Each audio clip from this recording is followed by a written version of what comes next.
fast, efficient and affordable business-grade hosting solutions, domain registration, SSL certificates and more. We also monitor and provide website security and update services, website builds, email hosting, amongst other sensational products. If you have a question about your web page or your presence on the internet in general, no job is too big or too small. Visit our website today, or better yet, contact us at blueoceanwebhosting.com.au and leave your website issues to us. Big ones, little ones, fiddly ones, powerful ones, the ones for the car or the truck, caravan, boat, mobility scooter, solar system. In fact, for any kind of battery, go straight to Battery Central Ipswich. They'll even help you when you know what you need to power, but have no idea what'll do the job. Battery Central Ipswich, 280 Brisbane Street, West Ipswich, behind the Yellow Building.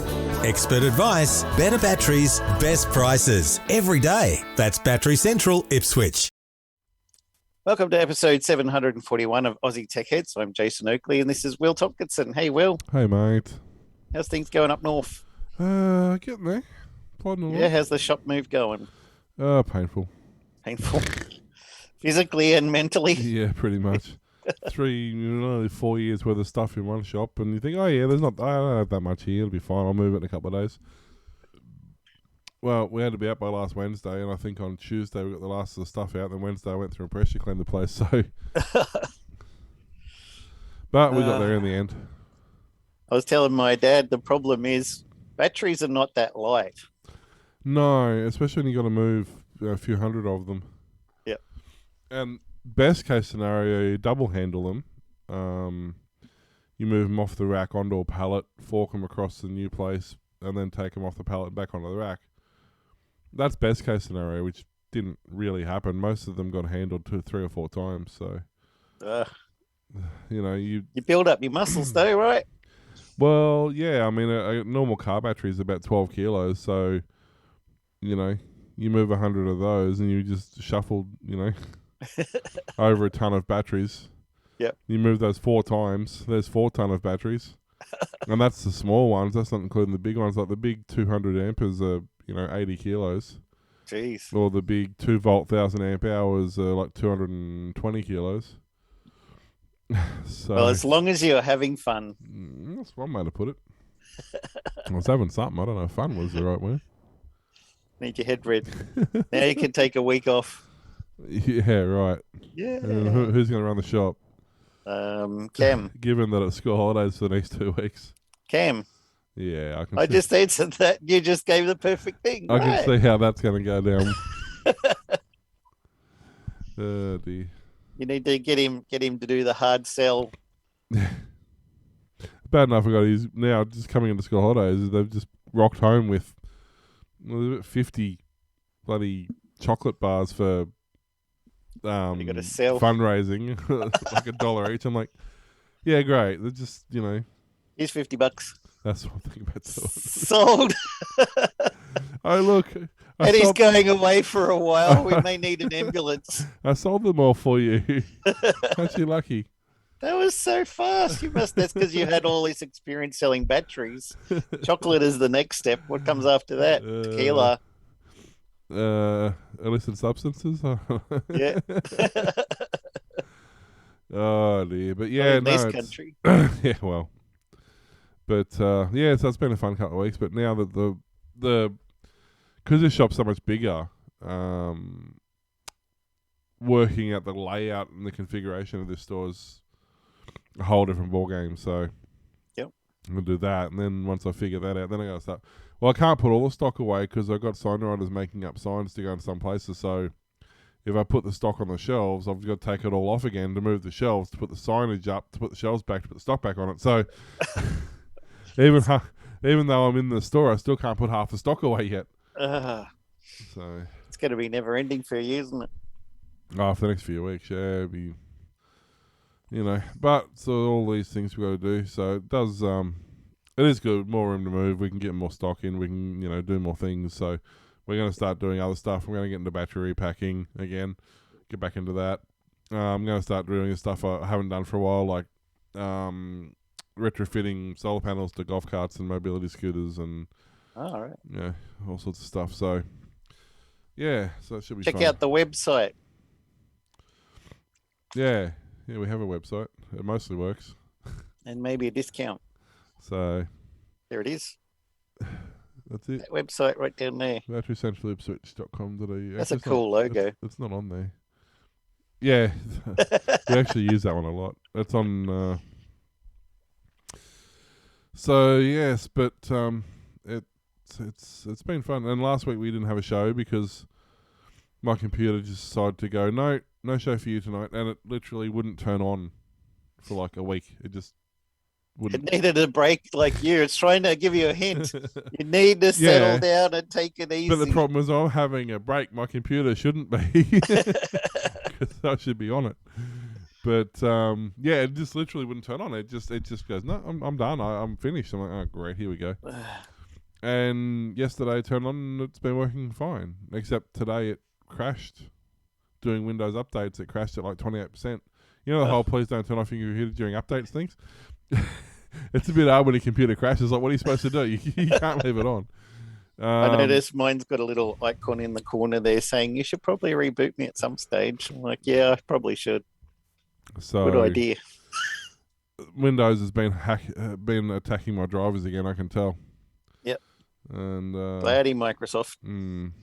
Another like I can, and it does this really bizarre thing now. I couldn't get it to work, so I took. I don't know why. It just did cross my mind to take one of the memory sticks out. Yep. And the system works fine. So I thought, okay, I got a bad memory stick because that does happen. Except I put that memory stick in, took the other one out, and the system works fine. I put them both in, and it plays up. So apparently Microsoft now doesn't like more than 16 gig of RAM. I don't know. It's nuts. I don't understand. They're preparing you for Windows 11. Yeah. Well, that's a whole nother ballgame. We're all looking forward to that one, aren't we? So when's the new version of Linux coming? Linwin or whatever it is, the one that looks like Windows, and yeah, I could just about swap over now. Realistically, they've got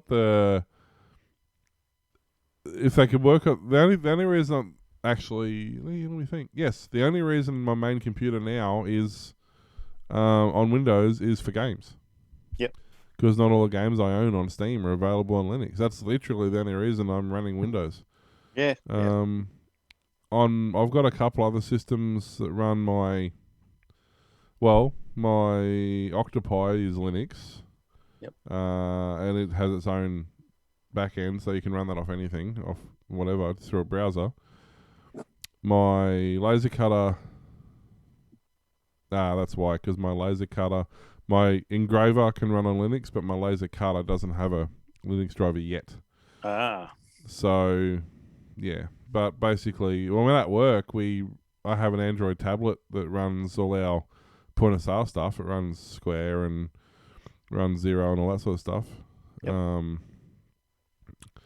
There's almost no reason to be stuck with Windows now, except my Blue Iris, our security camera stuff is Windows. Yep. But I mean, so that's, out of the dozen systems I've got, like 3 of them need to be on Windows. Actually, most of my house started switching over. I was using Windows XP for the longest time on a lot of my little systems, but I have for the longest time. Whoa! I have started switching them over to Linux recently. So my media center that's like the one in the shed and stuff like that on the little NUCs or little low end PCs or little all in one things. Linux will fly on that. They do really well.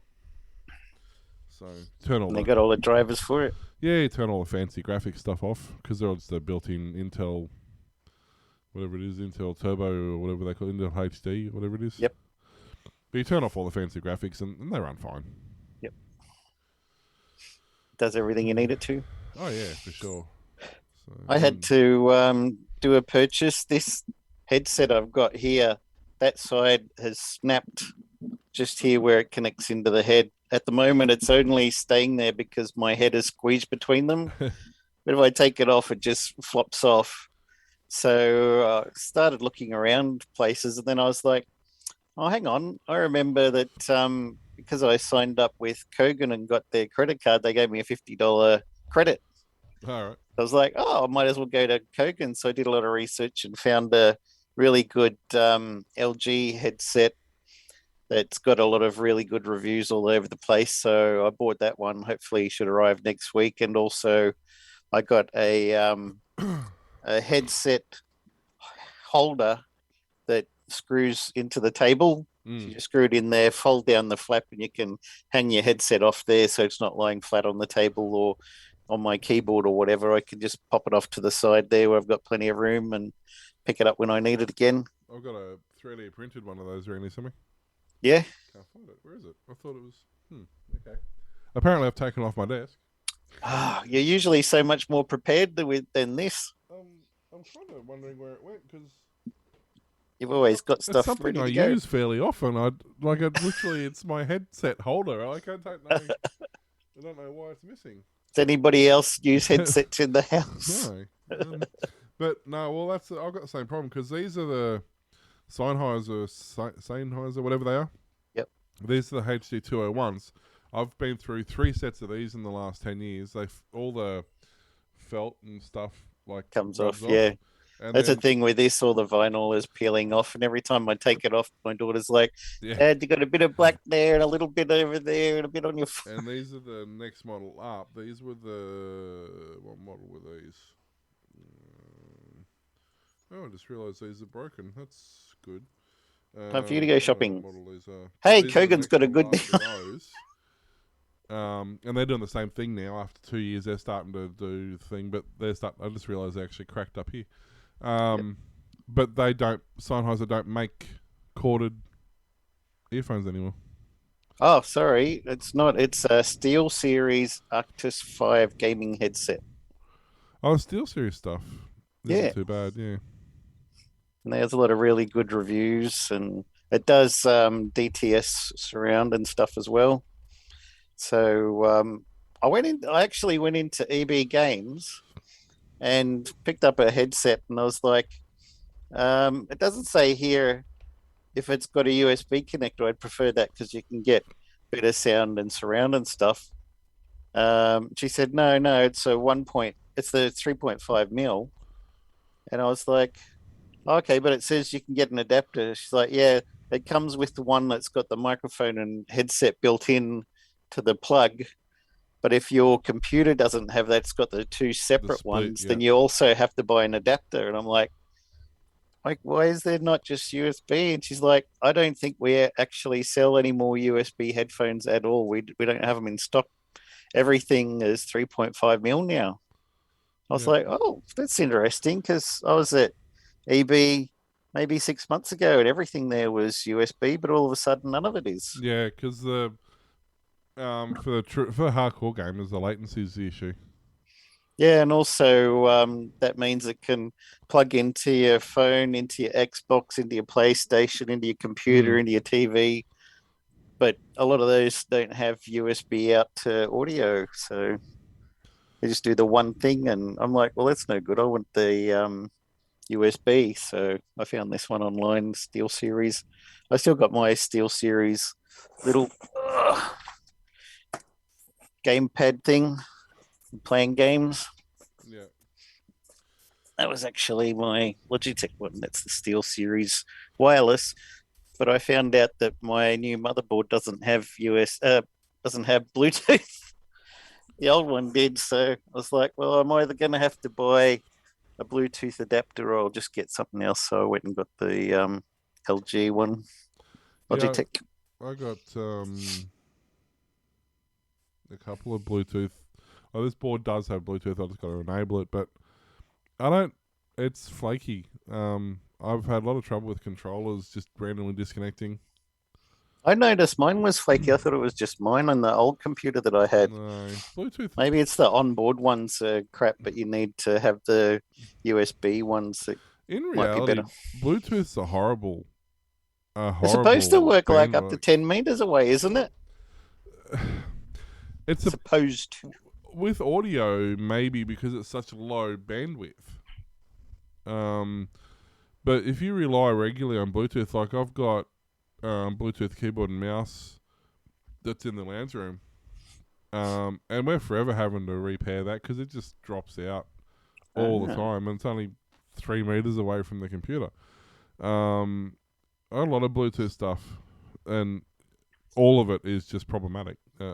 These are wireless keyboard and mouse, and I'll be sitting here, and then for like 10 seconds, both of them just stop.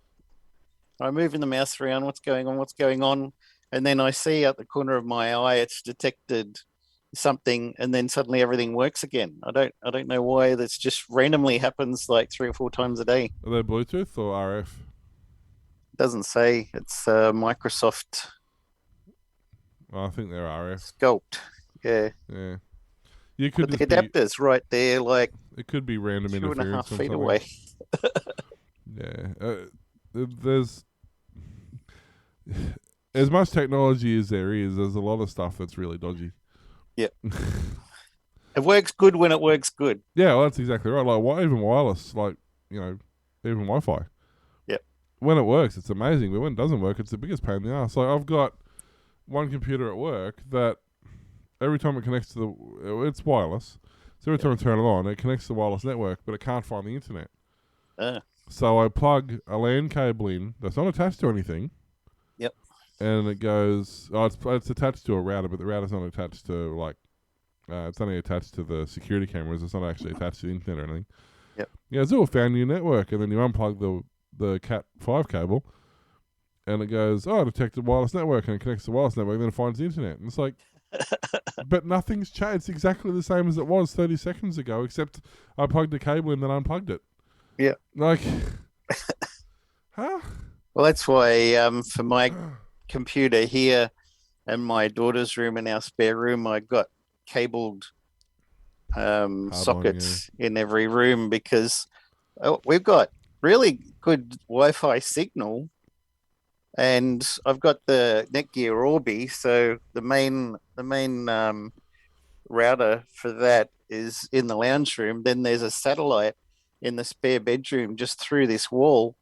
But you would go for a while, and then suddenly it'd drop out, and then suddenly your ping times would go crazy for a while, and then it'd all come back again. But when my daughter's a hardcore gamer, and that could mean the win or lose for the games that she plays, and it just annoyed me because I'd be listening to music and playing Minecraft or whatever, and suddenly everything disconnects. Well, and then I'd have to reboot the computer before it would come back. Yeah, even when we're recording the podcast, it'd just drop out halfway through. Yeah. Yeah. And it's like, there's all top end stuff that I bought. Nothing's cheap or crappy or anything, but it's just, this is not reliable enough. So I was like, screw it, I'm going to pay.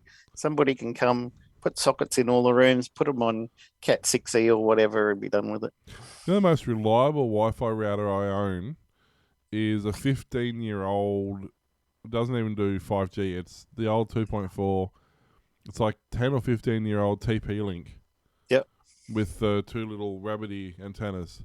It does well. That thing is a workhorse. It's a trooper. It's at work. I still use it at work as my primary Wi-Fi router. Yep. The range is insane. The reliability, I don't think I've ever had that router go down. The one downside to it is every time we turn the microwave on, it shuts the entire Wi-Fi network down. So, other than that... So don't use the microwave. But I think that's more of the microwave leaking rather than the Wi-Fi problem. But out of all... I've got a dozen Wi-Fi routers. I've got extenders and boosters that go to the shed. I've got all sorts of stuff. But everything I've got, that's the only one that I can guarantee I can walk up to and connect a device to every single time and it'll work. Wow. It says a lot. It's bizarre because it's also like a $35, one. I've got sitting in a box. Where is it? Sitting in a box over there somewhere. I've got like a $400 it's a Netgear or something. It's got like 8 antennas around it, and yep. It's useless. it can't even go through 3 foot of like the lounge room's on the other side of this. Like there's a wall here which is green, but there's a wall behind me. The lounge room's on the other side of that. And the router sits 2 foot to my right there. Yep. And it can't reach the lounge room. Jeez. And it's it's like I think it was a $300 or $400 thing. Everything's got too much overhead now, and it's too crap. You know, it's got this booster thing and that, and nah, you can stand next to it and it hardly works. Directional antennas and But stuff. this old TP Link, I tell you what, I've had a lot of TP Link stuff, and most of it's garbage. But this thing is such a trooper. Yeah, TP Link was the only thing. I had a Wi-Fi card. I put it in my computer, and Windows crashed 100 times. Yeah. But the latest driver and everything still crashed my computer, so I took it out and went and bought another one. And my dad needed Wi-Fi for his computer, so I was like, well, I got this TP Link one. It was crashing mine, but maybe it was just coincident. Put it in his, and it ran flawlessly. Yeah. So, so the funny thing with TP Link is they used to offer, same as Netgear used to offer, unlimited warranty, lifetime warranty. But good luck claiming it. Yeah. Because they had a lifetime warranty, but you had to keep the original purchase receipt. Yep. And you had to take it back to the original store where you purchased it from. And then they had to get authority from TP Link to basically effectively wait for them to send you something to use. So if you didn't have the original receipt and the original store that you bought it from doesn't exist, you can't get a warranty. Right. So when, you know, local computer stores or Wow Sight and Sound or all these other things shut down, you got no warranty. Yeah. So dumb. It's ridiculous. So dumb. So we should probably thank these people who give us some monies.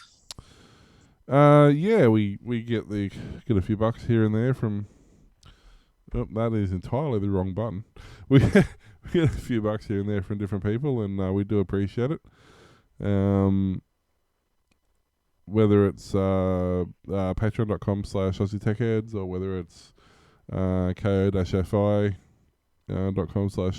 was that Aussie Tech Heads? Yeah, Tech Heads, yep. Or you can do PayPal or direct deposit, or you can send us cash, or you know, Apple gift cards. Because I don't think you're a scammer at all.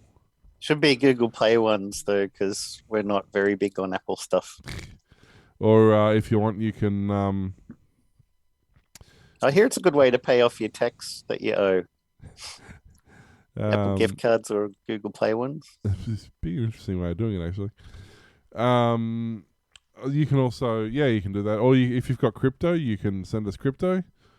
We take all forms of crypto. We're not biased. Crypto bias. Doge is pretty good. Hey, Doge is pretty good. Doge, or Engine, or anything. Or if you want, you can turn your crypto into gift cards and send us gift cards. Yeah. I found a crypto-to-giftcard.com, I think it's called, something like that. And that's wow. Yeah. I did that the other day. I turned Doge into eBay gift cards. Yep. So, but no, for a sure. Birthday present. Yeah. It was actually. But no, honestly, guys, it makes a big difference. It really helps us out. You know, the money that you guys, not that we get a lot, but the money that we do get goes towards helping the show and helping us out, and you know, we know you're listening, paying for bits and pieces, and we appreciate you. Yeah, pretty much. It's we are striving to have more benefits for paying members, but it's been interesting at the moment. Yes. Being weird, blame it all on the COVID. That'll do. Yeah, why not? Eh? Everybody else does. Yeah. And that guy down under, he's really good. Biden said so. That's what he calls Scott Morrison. That was hilarious. Not that I expect Biden to remember much at all, so it doesn't really surprise me. But I come from the land down under. You should offer him a Vegemite sandwich. He wouldn't know what to do with it. How about some news? You seen the one where Biden got lost walking to the White House? No. Yeah, he's walking up the path. Yeah. And his handlers are two's walking in front, two's walking behind, as they do. And he gets to the path that goes into the presidential suite. Yep. And he walks past the path. Mind you, his handlers have turned down the path because like, this is the way it's supposed to go. Yep. He walks past his path, follows this hedge about another 20 or 30 foot, and then walks through a gap in the hedge, and then walks back down the garden down this side, and then one of his handlers grabs him by the shoulder and turns him sideways and walks him up the path. Like, this guy can't even walk on a path. Like, seriously. Oh, dear. Anyway, let's do this.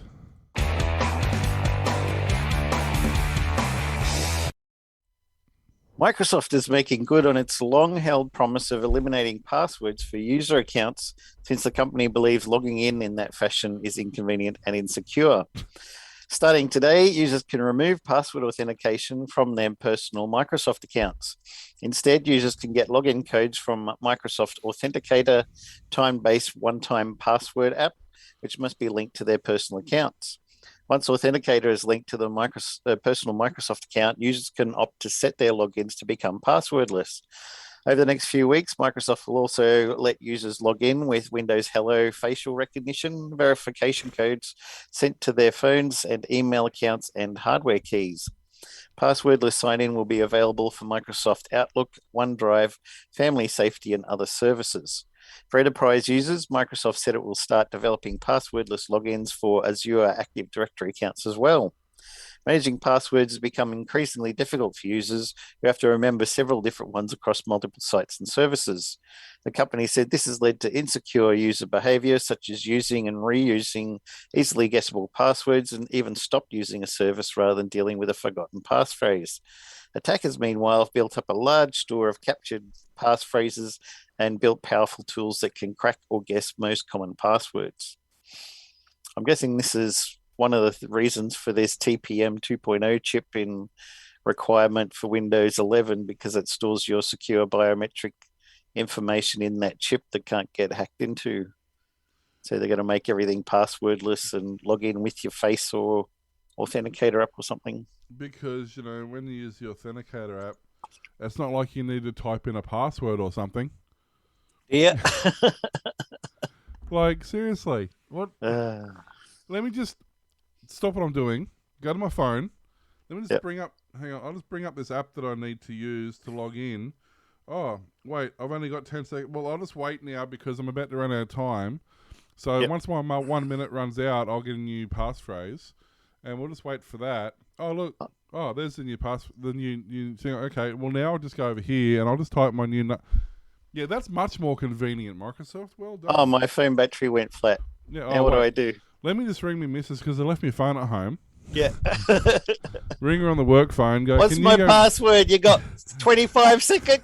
Quick, go get the phone. Oh, you missed it. Hang on. We'll have to wait another minute. How about no? It's going to be the future. I mean, but look, I get it. I understand what they're getting at, and I agree. Passwords are dumb. Passwords are useless. They're a pathetic form of...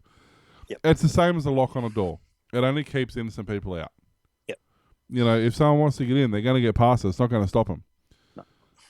I don't think biometrics is the answer, because biometrics isn't infallible and is very easy to bypass on at least a consumer level. Yep. I mean, shit, some of the mainframes and like how old am I? Main storage facilities and things like that, secure facilities have been broken into with photocopied fingerprints. So I don't know if biometrics is necessarily the right way to go. Or holding up a photo of someone's face. Yeah, exactly. I don't necessarily have an answer, but I get what they're doing. But replacing a password with a password isn't really beneficial. I mean, it only takes one hacker to figure out the random number generator coding to be able to figure out what your password is going to be at any given time, because they're based on time. Like the server that syncs the Authenticator app is the same server that they're pulling the request from to make sure you're giving them the right number. So there's obviously an end-to-end communication there somewhere. So once somebody figures out how to get involved with that, then it's interesting. No more secure than, or it's less secure than a password, because now they've been given the number, because that's the that's the authenticator's looking for 5432. So the software's been given that number to go, hey, this is the number you need. Yeah. So if there's a man in the middle attack, well, they're going to have both the number that you're being requested and the site that's requesting it. So in actual fact, it's worse, because you've just given them both parts of the puzzle.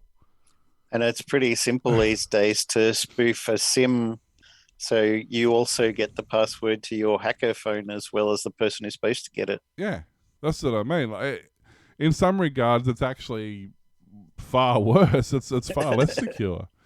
So I don't know. We'll see. We'll see how this goes. I understand. I get it. I think the only way legitimately to do it is to physically tie, and I don't really know exactly how it would work, but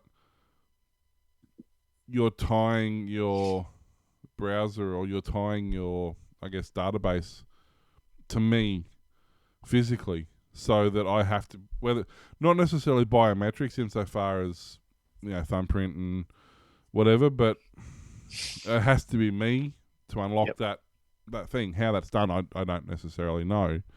Yeah, proving who you are is very difficult. But that would be the only way to do it.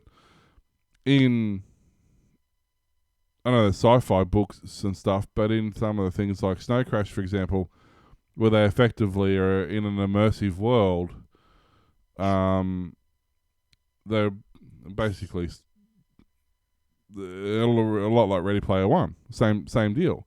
If you've watched Ready Player One, anybody can put on that headset and it knows who's put that headset on.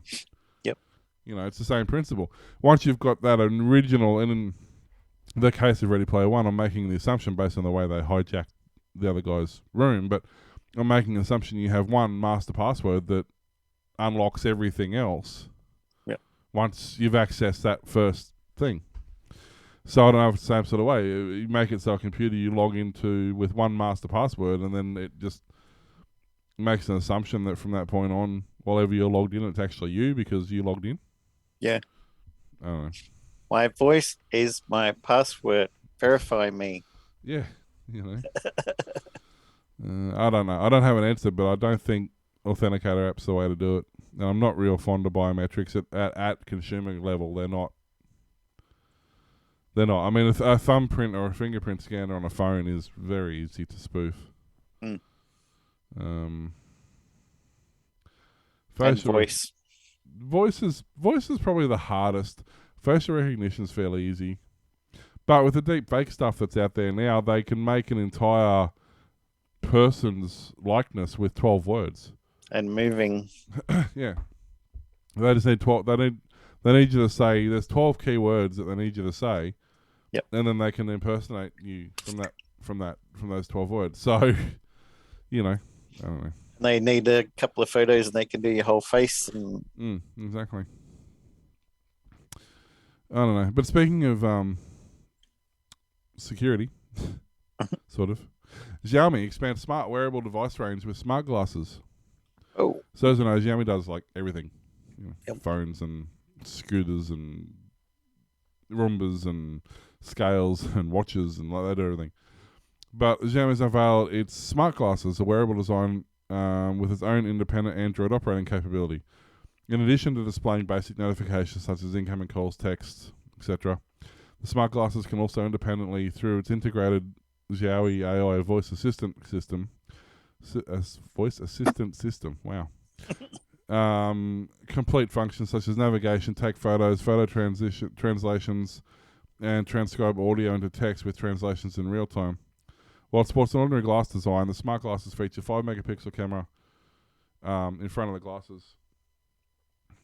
On the front of the glasses, built-in microphone, quad-core ARM processor, and display chip roughly the size of a grain of rice.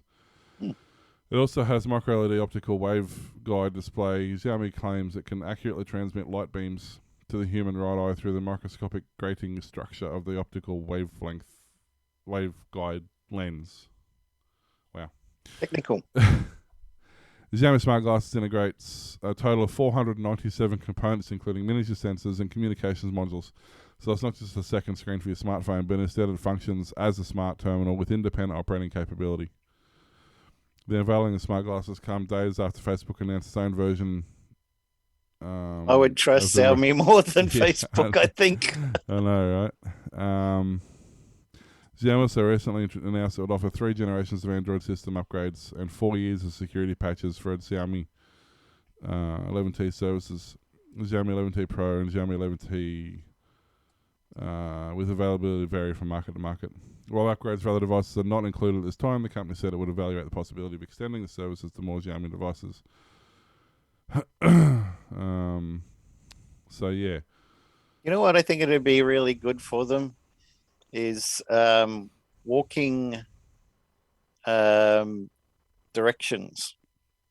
Have the arrow on there, turn right in 300 meters, and it can, using the camera, it can tell where the street corners are and the GPS location, but also have a little mini speaker there for people who are blind.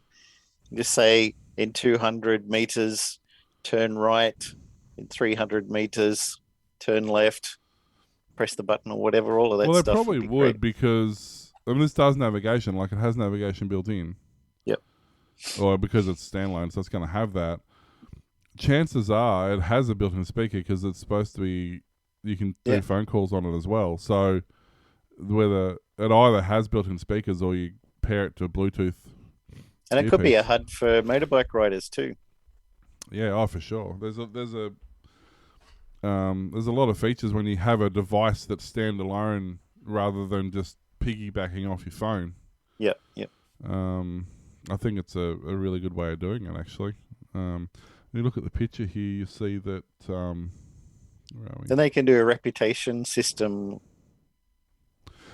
Well, Xiaomi do with a lot of their stuff. They have the... I mean, you look at Mr. T and it says, this guy knows about batteries. Get your coupon here. Jason knows about computer programming. But you can see how they're using like the cameras on one arm there. Yep. You can see how they've got like, what's different about these is instead of having traditionally they've had to project the image onto the lens because of the whole depth perception thing. Yep. But it looks like Xiaomi have figured out a way to literally have a screen in front of your eyes that you can both look at and look past. That's interesting. Which is really interesting because nobody else has been able to figure that out. And I was watching a doco on YouTube. A guy, I can't think of his name, but he built his own wearable device for his YouTube videos. He uses it for reading scripts and various bits and pieces. And he was going through and explaining the whole reason why optics have to be bounced off the lens rather than being integrated. And it's how to do with, like, you can't see, like, you can't make something that you can look at and see through at the same time. Your brain doesn't know how to handle that information. Yeah. There's two different focal distances. Well, it's not only the focal distances, it's the actual, the one's reflective light, one's refractive light, and they completely interact differently in the eye. Oh, okay. But this thing here, they say they have a microscopic grating structure, so with a waveguide lens. So it almost, in my mind, would be like every second pixel is see-through. One pixel is a display, and the next pixel see-through. So in that regards, that would kind of make sense. So I don't know, we'll see. But do they have any price estimate? They don't. They do say it's going to be cheaper than they assume, because Facebook hasn't. I don't know if Facebook's launched its pricing yet for its things. Let's see. If Apple's supposed to be coming with AR glasses soon too. So the Facebook one's $300 US. Yep. Through Ray-Ban. But that's an add-on to your phone. This is supposed to be standalone. This standalone one, but it's supposed to be about the same price. And given that it does a whole lot more and has a whole lot more features and whatever. Any info about the battery life? No, but no on Xiaomi, it'll be fantastic. It'll be, like the phones,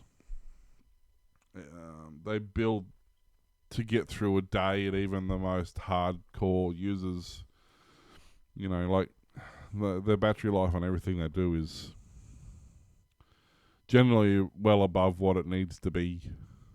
I think your Xiaomi Fit device thing Oh, that lasts thing! longer than mine gets recharged every 3 days, the Fitbit one. I can get nearly 5 weeks out of mine. There you go. That should give you an example of the So, differences there. and it's half the size. Yeah. It does almost exactly the same things as yours does. Yeah. But yeah, I get 4 to 5 weeks out of that. Yep. When I can find it. I don't know what I've done with it.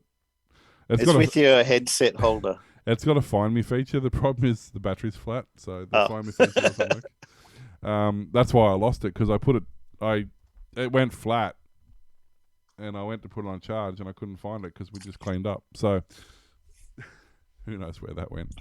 But yeah, like even their scales, they've got the phone.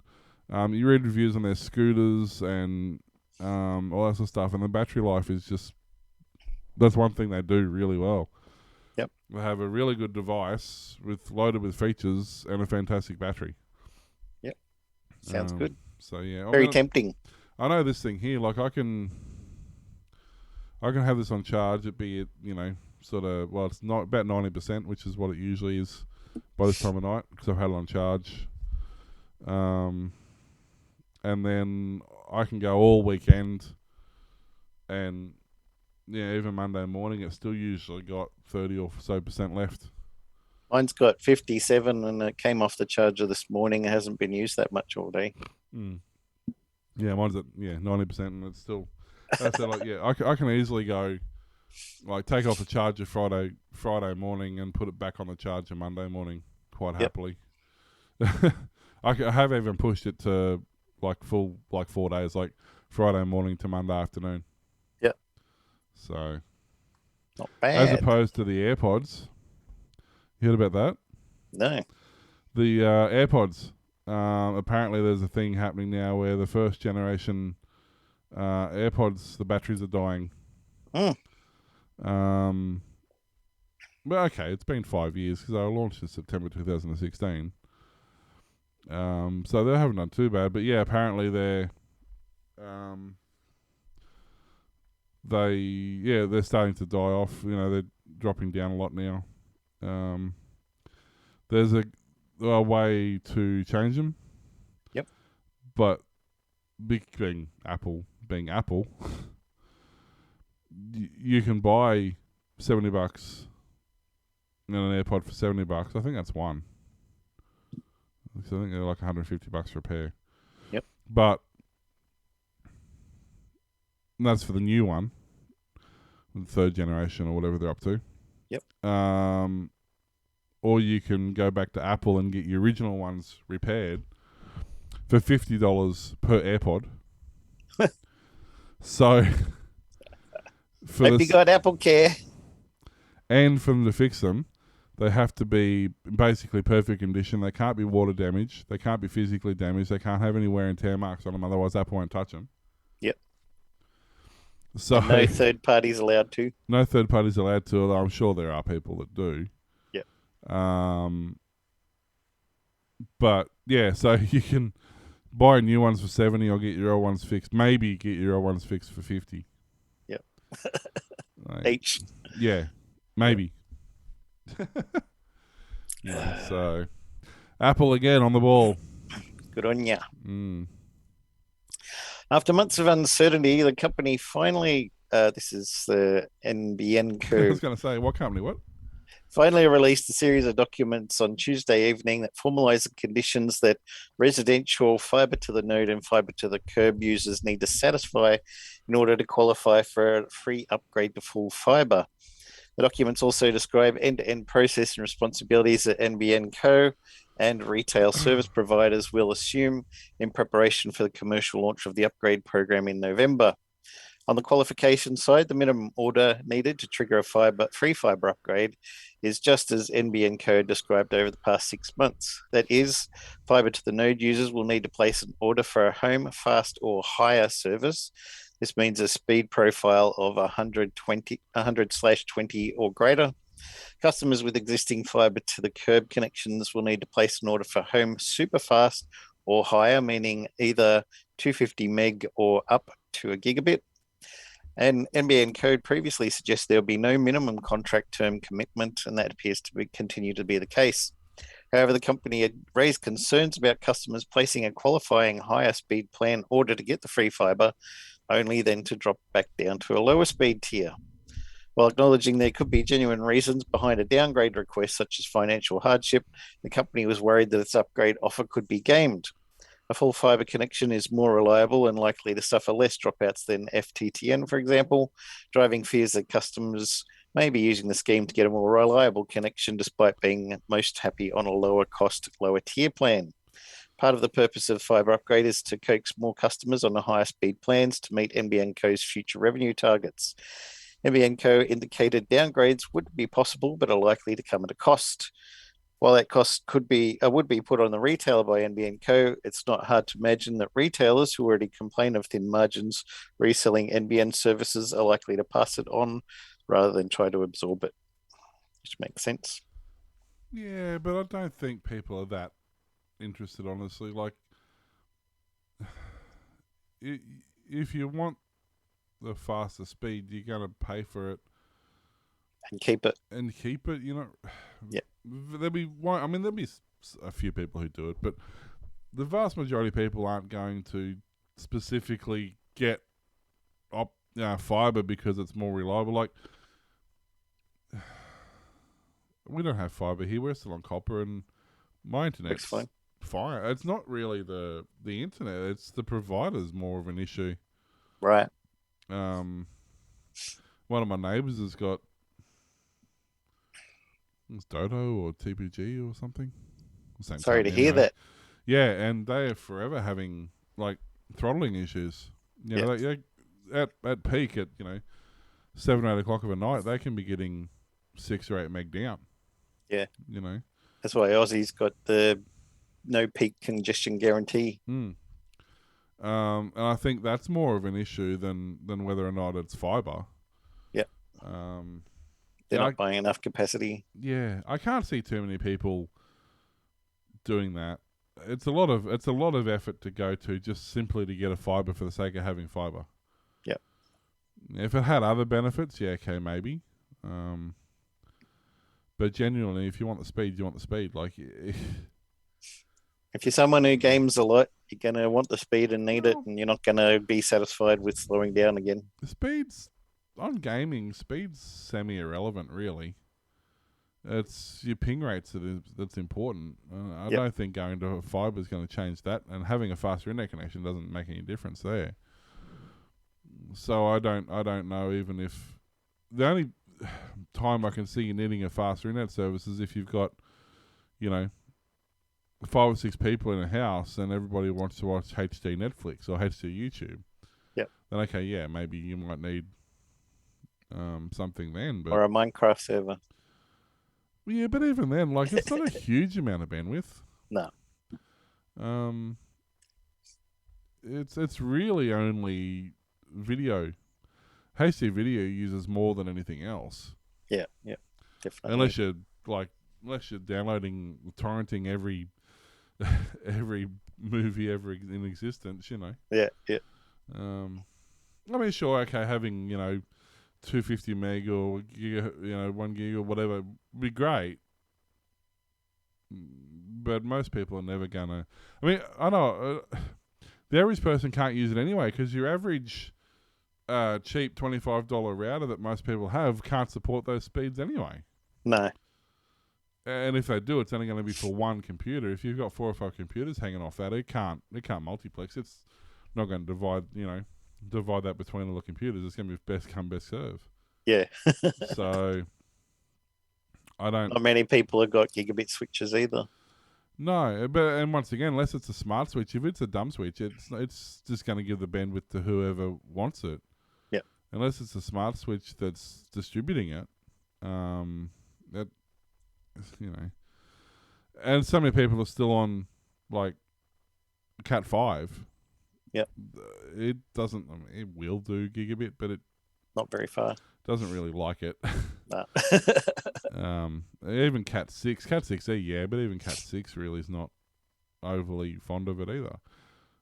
Especially with the you know, the Officeworks and Harvey Norman cables that everybody's got floating around the house. Like, you know, the quality of those is not exactly brilliant.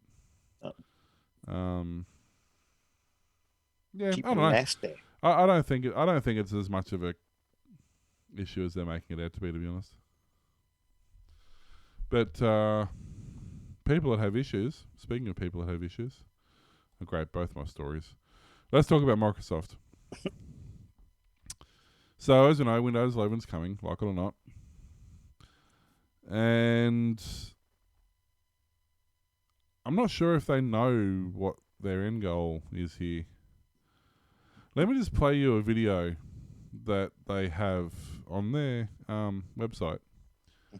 And I'll let you make up your mind whether or not you think that they have any idea about what they're actually doing. If I can find the right button. It is going to be one of the most visible visuals in the world. And so it is not something that we're going to take lightly. A brand needs to evolve. There's certain things that stay consistent. There's our values that stay consistent, but then there's also things that change with time. We needed to bring new life into Windows. We had a wallpaper that was clearly branded. Maybe that doesn't need to literally be the logo. Making sure that when people look at it, they're like, yeah, I like it. And yeah, that's Windows. We knew we were going towards the centered layout. Well, what could bloom up with the start menu? Not only can your ideas bloom, not only can your projects bloom, but even you as a person could discover new things. We also knew we were going to have new materials, so we wanted to really make those materials sing. I love the final bloom that we went with because you can shift it and turn it, and to me that represents the diversity of the people who use Windows, how the operating system can bend and flex for the different people that use it. I always consider a logo for a brand like a signature. Obviously, I have a signature, but at the same time, I have a face, I have a voice, I have an accent, which is all kind of giving you a bit of information about who I am. The change in the logo should also reflect the change in the product. For example, we brought the Teams integration, we brought even more Xbox technology into Windows. How could we try to bring Windows and Microsoft closer together? So we looked at the Microsoft logo and we turned it blue, which is the color that people associate the most with Windows. We're designing to feel effortless, to not feel overly complex, and I think that's becoming part of the brand as well. A small change in shape, but a big change in meaning. We've got these four squares. They represent Windows, they represent Microsoft, they represent Surface. We're moving from a house of brands to a branded house. What? So, A branded house, huh? Okay. so they're copying Apple. Yep. With the center pop-up thingy, which is actually a copy of a Linux distribution from years and years ago. And they're bringing back Surface. Hey, That's what I got out of that ad. I don't. I got out of it. Maybe they called it that because a lot of people are like, bloomin' Windows. Yeah, that's probably closer to the point. It blooms, it flowers. Yeah, so It's beautiful operating system. I'm not really sure what. That And our looks house is about. branded like a cow. Well, but they're acting as if Microsoft and Windows were exclusively separate things from each other. Like, they're not. They're pretty closely They're one and the same. associated. Most people who only know Microsoft for two things, Office and Windows. So like there's no third option there for a lot of people. Like, so I don't know. And those people who call you up in the middle of the day and say, hello, we're from the Windows. Your Yeah. computer has a virus. Yeah, well, they're probably slightly different. They don't people. say they're from Microsoft. Yeah, that's it. Yeah, they're just from Windows. So I don't know what that's about, but it looks like they've put so much more effort into making it look pretty rather than it being functional. So it's going to be like a Windows, what was it? Windows XP, no, Windows Media Edition. ME, yeah, Yeah. Where it's just going to be something that looks good but actually doesn't really do anything. because that was so great. I never had a problem with XE. Like it, ME. It was fine. It worked. I never used it. I had it on computers just because. I think I went 98 SE to XP. Yeah, I went. No, 2000 in the middle. I went from 3.1 or 3.11 to it was all the way until 95C with Plus come out before I got onto that bandwagon. With the flying toasters. So then I did 95 plus 95C, and then 98, and then I had ME on a couple of computers just because. Yep. And I was running an NT4 server at the time. And then Windows 2000 I never bothered with. Because I ran so slow on my AMD. Yeah, I had XP, and I stuck with XP for many years and actually still do on small systems. Yep. Windows 2000 was useless. And Windows Server 2000 was horrendous early on. And then they fixed it all with Vista. Wait. They did something with it with Vista. They Vistaed it right up. It was the ME of 2000, it was. Yeah, yeah. But yeah, so I don't know. The only reason I'm even contemplating trying to run it is because Microsoft keeps nuking my drivers on 10. Yep. I don't know if that's intentional and they're doing it deliberately because they for years never touched it. Yep. The last 6 months, even though I've got updates, so I've got updates turned off, and I've got them not even to notify me, like just completely off. Like, don't even check if there's updates. So Microsoft have made a policy that if they release a critical patch, it will bypass Windows security and it will update even if your settings are turned off. I have received every update in the last 6 months. Yep. Because every single one of them has been labelled as critical. Even if they haven't been. So they're force updating Windows. Windows 11 is going to be even more forced update. So we'll see what happens. The only reason I'm contemplating trialing 11 is to see if they fixed other driver issues. Yep. Or if they made them worse. Like, good luck. That's the only reason I'm even thinking about trying it, just so I can actually have a stable system that, you know, when I press a button, something happens. Might be nice. I don't know. A new massive undersea transatlantic communications cable has been brought ashore on a beach in Cornwall. The Google data cable, called Grace Hopper, was landed in Bude on Tuesday.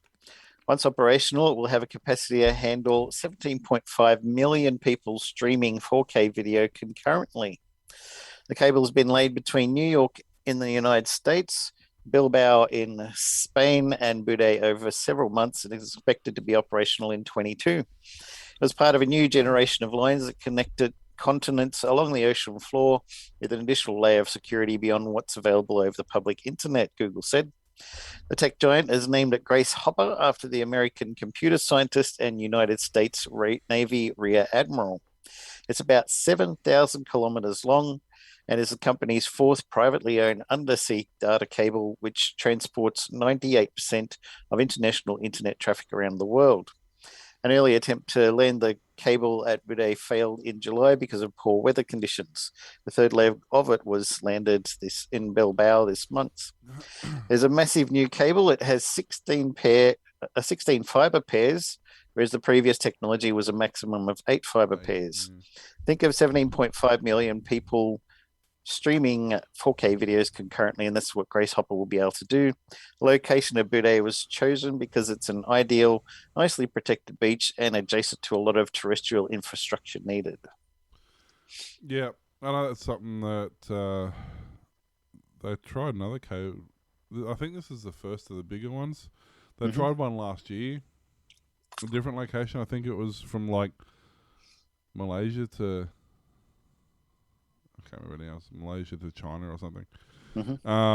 and they lost the cable Oh, in the middle. jeez. I don't know if it. I don't know. I can't remember what happened, but I remember they lost the cable in the middle of the deep dark ocean somewhere, and they couldn't recover it. Jeez, So that's expensive. yeah, it's a Hope it was insured. good way to make sure it doesn't happen again. Yep. So, but I mean, the problem is it doesn't help us. We're still maxed out on the cables we've got. We're relying on satellite a lot. Yep. Which isn't ideal. No. I was reading a thing. Amazon, AWS, they bring servers to Australia Yeah. locally. And they're renaming it But- Open Search instead of Elasticsearch Mm. because they're using open technology. But the thing is, and they kind of alluded to this, that it will only increase, it'll only be helpful for local infrastructure. Yeah. It's not necessarily going to be any more beneficial than having an overseas server if you've got overseas clients or overseas communications. It's really not going to necessarily help your situation because you're still relying on the tapped out undersea cable to do the job. Yep. So, not that it's a bad thing they're bringing here servers to here, but it'll help. You know, like if set up an AWS, set up a Minecraft server, for example, you know, it would help your and my ping time. Yep. But it's not going to help if I set up a shared company server that friends from America and Canada and Japan and whatever wanted to access. It's you know, it's been no different than having a server in America that we're all accessing because you're still going to have the bad latency. So Yep. depends on what you're trying to do with it. But no, it's not a bad thing. More bandwidth. More bandwidth means cheaper bandwidth. Yep.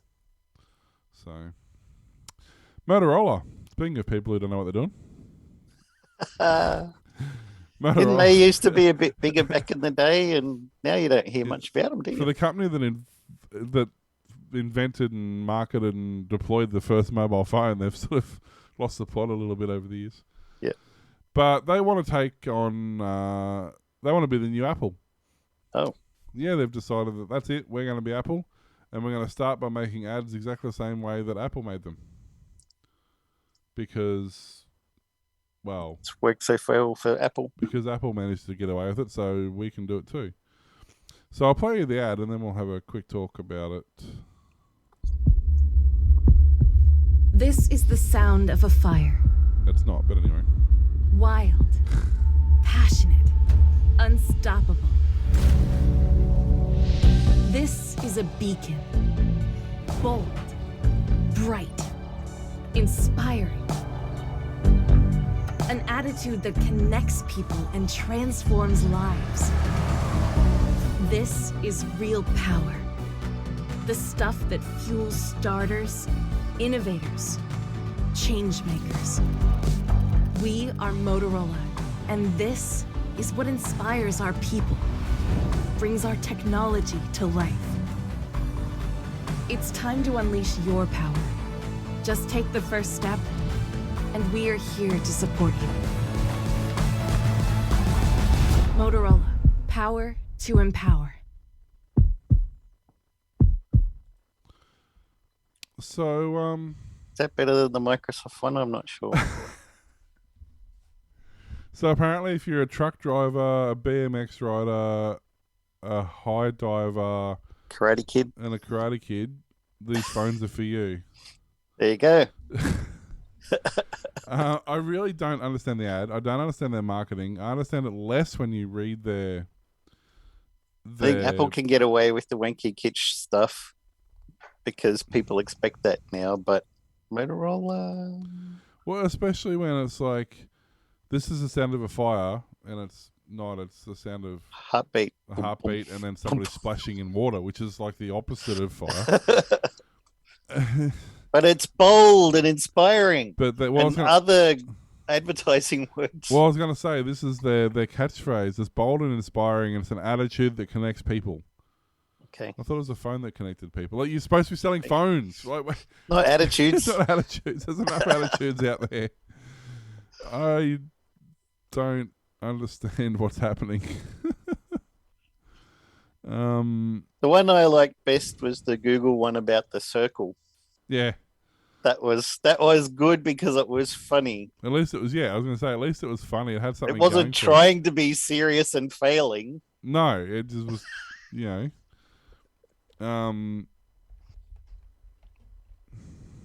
I don't understand what's going on with these ads lately. What's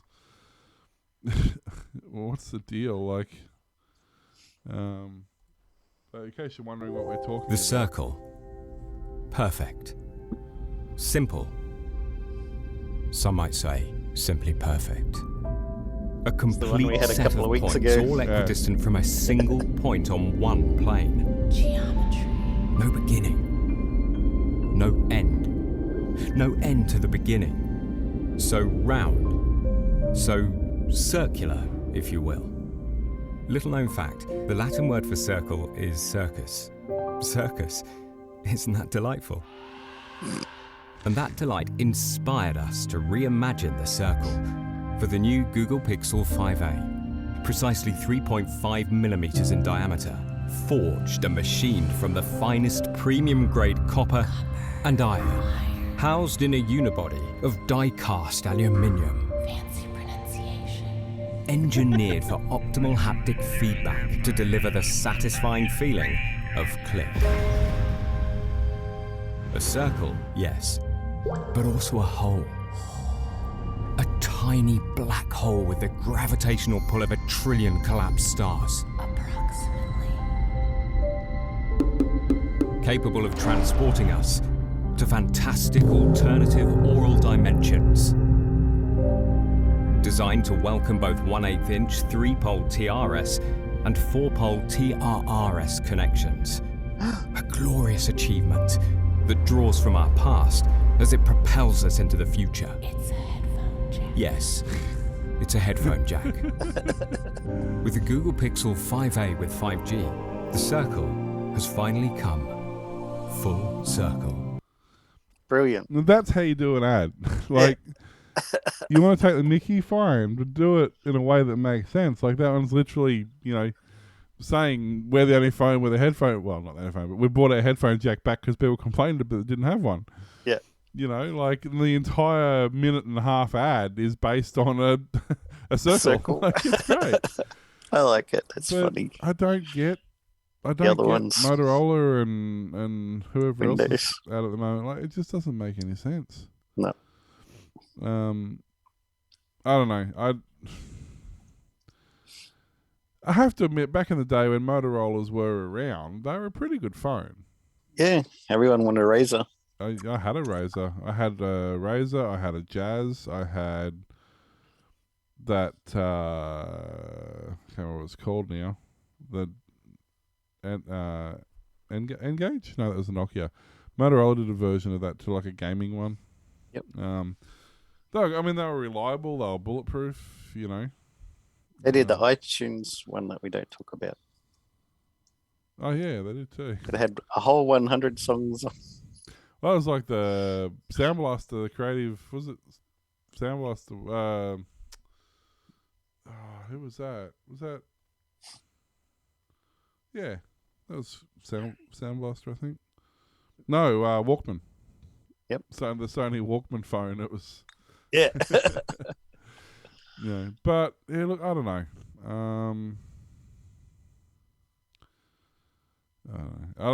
I just don't understand them. I don't understand the marketing. Maybe it's for young hipsters with, their Those frother, damn millennials, get off my lawn. frother maca kappa mocha crappuccinos or whatever it is they drink these days. And yeah, hipsters. Yeah, That's about it for me. How about you? Yeah, pretty much. It's the depressing part is that's 2 weeks worth of stories, and they're the best that we could come up with. Yep. There's not much happening. It's not much at all, is there? There was some new Apple stuff happen, but you already know that, and that's not that exciting anyway. So No, I mean, it's Apple, It's something that, although it is funny that people are complaining that the new Apple's out and nobody can get a hold of any of the Samsung stuff yeah, because they're not available. Yeah. They're sold out and they're not making them yet. Xiaomi's like, here you go, have a phone. Here, you have a phone. You have a phone. Everybody have a phone. Everybody gets a phone. So that's what happens when you take a manufacturer who manufactures your.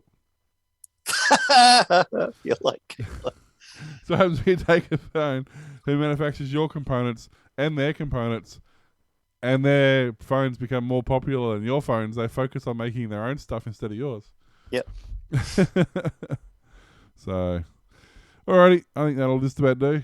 yeah, thanks for listening to the Aussie Tech Head Show. We can be found at Facebook, Twitter, YouTube, Patreon, and Coffee. Email us, wheelerwarlock at aussietechheads.com.au and go to aussietechradio.com, 24/7 playback of tech-related shows. See you next time. Bye.